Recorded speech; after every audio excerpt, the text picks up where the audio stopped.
Hello. Hello. હમ. નિયામક શ્રી માનનીય લોખંડવાલા સાહેબ વાત કરો છો? હમ. હા, નમસ્કાર સાહેબ. હું અમદાવાદથી સિંહલ બોધિધર્મન વાત કરું છું. અમદાવાદથી? સિંહલ બોધિધર્મન વાત કરું છું. હા, બોલો ને ભાઈ સાહેબ. અ, સાહેબ, હું એ જાણવા માંગુ છું, આપણા જે લઘુમતી સભ્યોના સામાજિક ન્યાય અધિકારી નિમણૂક કરે છે હમ. એ લઘુમતીમાં સૌથી વધારે મુસ્લિમ સમુદાયના છે, બરાબર ને? હમ. ત્યારે એક મેં આરટીઆઈ મંગાયા, આરટીઆઈના આધારે મને ખ્યાલ આવ્યો છે છેલ્લા 2015 સુધી એ લોકોએ 8 સભ્યોની નિમણૂક કરે છે, બરાબર, બિન સરકારી સભ્યોની. હમ. હા. એટલે તમે અલ્પસંખ્યક નાણા નિગમ માટે કહો છો કે પછી લઘુમતી પેલા માટે કહો છો, કાઉન્સિલ માટે? નહીં, અલ્પસંખ્યક નાણાં અને વિકાસ નિગમ છે ને? હા, એની વાત કરું છું. હા હા, એમાં 7 સભ્યોની નિયુક્તિ કરે છે. હા હા હા. એટલે મેં આરટીઆઈ લગાવી હતી, એમણે મને જવાબ પણ અહીંયા 2018 છે ને, 2018 ડિઝોલ્વ થયું છે બોર્ડ. હા. પછી નવું બોર્ડ નથી બન્યું, કારણ કે બહુ બધા બોર્ડ બાકી છે, એટલે બધાનું સાથે બનશે એવું ત્યારે કીધેલું. અચ્છા, કેમ કે મેં માહિતી એકચ્યુઅલીમાં હું આરટીઆઈ એક્ટિવિસ્ટ સામાજિક કાર્યકર્તા છું, તો મેં માહિતી માંગી ને તો મને 2015 સુધીમાં લાસ્ટ જે 8 સભ્યો 15 નિયુક્તિ થયેલી, એની 18 પૂરી થઈ ગઈ ટર્મ. હા સપ્ટેમ્બરમાં 18 સપ્ટેમ્બરમાં કે જુલાઈમાં પૂરી થઈ, પછી નિમણૂક નથી થઈ નવી ત્યારબાદ. હા, ત્યારબાદ નવી નિમણૂક. તો હું એમ જાણવા માંગુ છું કે આ સભ્યોની નિમણૂક મુખ્યમંત્રી કાર્યાલયથી થાય છે કે સામાજિક ન્યાય અધિકારીતા વિભાગમાંથી થાય છે? સામાજિક ન્યાય અધિકારીતા વિભાગમાંથી થાય, તો સજેશન તો સરકારમાંથી જ આવતા હશે ને, એના મંત્રાલયમાંથી. તો આપણે એમાં ક્રિશ્ચિયન, શીખ, પારસી બધામાંથી એક સભ્ય લે છે. હા, તો મેં આરટીઆઈ માંગી હતી, એમાં બુદ્ધિસ્ટ, એકચ્યુઅલી હું બુદ્ધિસ્ટ છું, તો મેં આરટીઆઈ બોર્ડ માટે માંગી હતી કે બુદ્ધિસ્ટમાંથી એમને એક સભ્ય લીધા હતા. એમણે મને ના પાડી કે 1979 લઘુમતી બોર્ડની રચના થઈ ને 1999માં એનું રૂપાંતરિત નામ થયું ગુજરાત અલ્પસંખ્યક નાણાં વિકાસ નિગમ લિમિટેડ. ત્યારથી લઈને અત્યાર સુધી એક પણ બૌદ્ધ સમુદાયના વ્યક્તિને બુદ્ધિઝમમાંથી નથી મળતું, બરોબર છે. નથી લીધી. તો મારે એ સભ્યની નિમણૂક કરવા માટે મારે તમારા જોડે પેલું સલાહ સૂચન જોઈતું હતું સાહેબ. તમારે સામાજિક ન્યાય અધિકારીતા મંત્રીશ્રીને જ કેવું પડે બહારનું. અચ્છા, સામાજિક ન્યાય અધિકારીના મંત્રીને રજૂઆત કરવી પડે. હાજી, એટલે ધ્યાને મૂકે કે ભાઈ આમાં કેમ નથી કરતા. એનું બંધારણમાં લગભગ બુદ્ધિઝમ નથી. એની જે પેલું છે ને નિમવાની રીત, એમાં રોટેશન કરવાનું છે, એકવાર ક્રિશ્ચિયન અને એકવાર પારસી અને એવું કઈ છે ને, પછી એક પારસી અને શીખ માંથી રોટેશન કરવાનું, એક બોર્ડમાં પારસી ને એક બોર્ડમાં શીખ. ક્રિશ્ચિયન કમ્પલસરી રાખ્યું છે ને મુસ્લિમ માંથી બાકી 3 સભ્ય લેવાના. અચ્છા, પણ ગુજરાત સરકારે તો ધાર્મિક લઘુમતીમાં તો 5 ધર્મોને જાહેર કરેલા છે લઘુમતી તરીકે. તો લઘુમતી તરીકે 5 ધર્મોને જાહેર કર્યા હોય આ લોકોએ, તો એ 5 સભ્યો અલ્પસંખ્યક નાણામાં તો લેવા જ પડે ને એમને?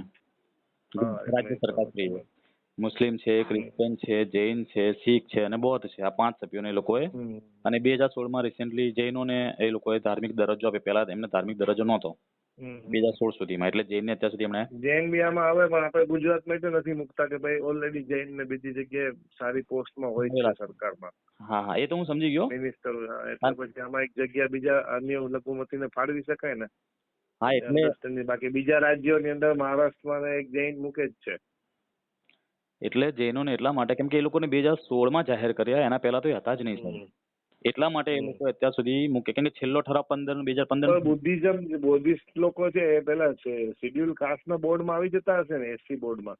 નહીં સાહેબ, લઘુમતી બુદ્ધિસ્ટો પણ ગુજરાતમાં છે અને એની આરટીઆઈ બી મેં કરેલી છે. એમાં 49 ઘણા બુદ્ધિસ્ટ હોય છે, તો એ લોકોનો સમાવેશ થાય છે.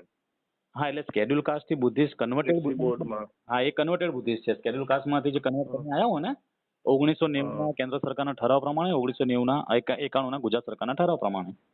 પણ આપણે તો પ્યોર લઘુમતી જે છે, લઘુમતી પ્રમાણ ધરાવતા હોય એવા આપણા જોડે ઘણા બધા છે. હું મારી કઈ વાંધો નહીં, હું છે ને મારી પાસે પેલું હશે મોબાઈલમાં જોઉં છું, પેલું નિમવાની જે રીત છે ને, હા, મારે હું તમને મોકલું છું. એમાં લખ્યું છે કઈ જ્ઞાતિમાંથી કયા ધર્મમાંથી લેવા.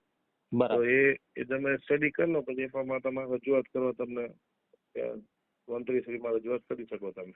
ઓકે, તો કઈ વાંધો નહીં. આ મારો વોટ્સઅપ નંબર છે સાહેબ. મને છે ને આ નંબર ઉપર મને શું નામ છે તમારું? નામ નહીં સમજાય. મારું નામ છે બોધિધર્મન. બોધિ ધર્મન. અચ્છા, હા. બૌદ્ધિસ્ટ ઉપરથી જ બનાવ્યું છે બોધિ હા, એટલે ધર્મન. હું એ જ તો કહું છું, હું ગુજરાતમાં એકચ્યુઅલીમાં આરટી એક્ટિવિસ્ટ તો સામાજિક બૌદ્ધિસ્ટ કેટલા હશે આપણે ત્યાં વસ્તી? બુદ્ધિસ્ટમાં 2011ની વસ્તી ગણતરી પ્રમાણે જ્યારે મેં જે આરટી શેડ્યુલ એસસી માં ના આવતા હોય કે એસટી માં ના આવતા હોય એવા બુદ્ધિસ્ટ કેટલા હશે? એવા 50,000 ઓન રેકોર્ડ સરકારી ચોપડે બુદ્ધિસ્ટ છે. જે શેડ્યુલ કાસ્ટમાં બી નથી આવતા, એસસી ને એસટીમાં કોટામાં પણ ને નથી, એસટી માં બી ઓબીસીમાં નથી. એસટી માં તો એમ બી નહીં હોય, હશે તો એસટી માં હશે. હા, એ બંનેમાંથી ક્યાંય નથી. એવા ઓન રેકોર્ડ 50,000 છે અને એસસી માંથી એટલે મારે ત્યાં જ એક છોકરી જોબ કરતી હતી ને હોસ્પિટલમાં, તો એ બુદ્ધિઝમ પાળતી હતી ને એસસી માં આવતી હતી. એસસી માં એને બધા લાભ બી મળેલા હતા. એટલે હું મને એને તે વાત છે કે એસસી માં ઘણા બધા બુદ્ધિઝમ પાળે છે એમ. હા, એમાં એવું છે ને કે સાહેબ કે 1990માં આપણે કેન્દ્ર સરકારે ઠરાવ પસાર કર્યો છે. અનુસૂચિત જાતિ અને અનુસૂચિત જનજાતિમાંથી જે લોકો બૌદ્ધ અથવા શીખ બે માંથી કોઈ પણ એક ધર્મ અંગીકાર કરે. હવે કઈ સુપ્રીમમાં ચાલી બી રહ્યું છે ને મેટર કે ભાઈ જે લોકો એસસી માંથી અગર ધર્મ પરિવર્તન કરે છે બુદ્ધિઝમમાં કે ક્રિશ્ચિયાનિટીમાં કે જાય તો પછી એને આમાંથી એને લાભ નહીં મળે એવું કંઈક ચાલે બી છે મેટર. એ છે ને અત્યારે જે આયોગ આવ્યું હતું ને આપણું કૃષ્ણ આયોગ આવ્યું હતું, જેપી કૃષ્ણ આયોગ, હમણાં 4 મહિના પહેલા અમદાવાદમાં આવ્યું હતું.